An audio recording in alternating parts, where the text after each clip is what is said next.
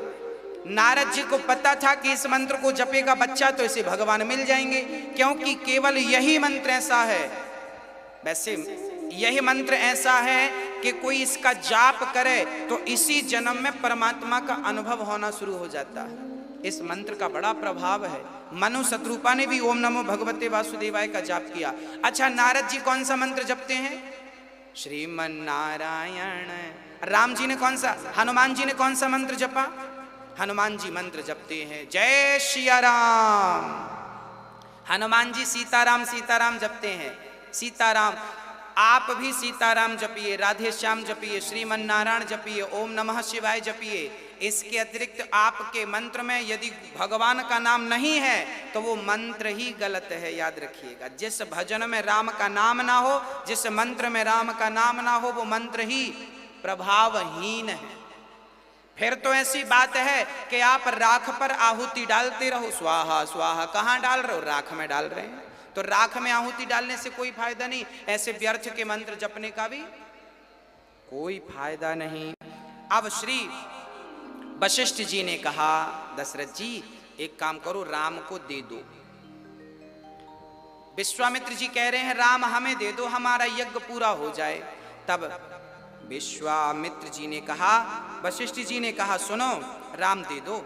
वशिष्ठ जी ने कहा राम दे दो, क्यों दे दे राम? तब वशिष्ठ जी ने बहुविधि समझावा। तब बहुविधि अर्थात वशिष्ठ जी ने कहा कि तुम राम को दोगे तब बहू घर आएगी। वशिष्ठ जी ने कहा कि जब तक कोई संत राम को लेकर नहीं जाएंगे तब तक बहू आने वाली नहीं है, इसलिए बाबा जी को दे दो राम लक्ष्मण, तब बहू आएगी। हाँ, तब दशरथ जी प्रसन्न हो गए। अच्छा, तो राम को फिर हम देते हैं। तब राम को दे दिया। महाराज आप ही राम के पिता हैं, आप ही संभालना। अब राम लक्ष्मण चल पड़े। विश्वामित्र जी राम को लेकर के कि सौंपे भूप ऋषिन सुत बहुविधि दे आशीष, जननी भवन गए प्रभु चले नाये पद शीस। श्याम गौर सुंदर दो भाई, विश्वामित्र महानिधि पाई। आज विश्वामित्र जी मानो महानिधि पाए हो। आज विश्वामित्र राम को पाकर इतने गदगद हो गए मानो संसार का सारा सुख इन्हें मिल गया। और बात भी सही है, राम को पाने के बाद भला क्या शेष रह जाता है? विश्वामित्र जी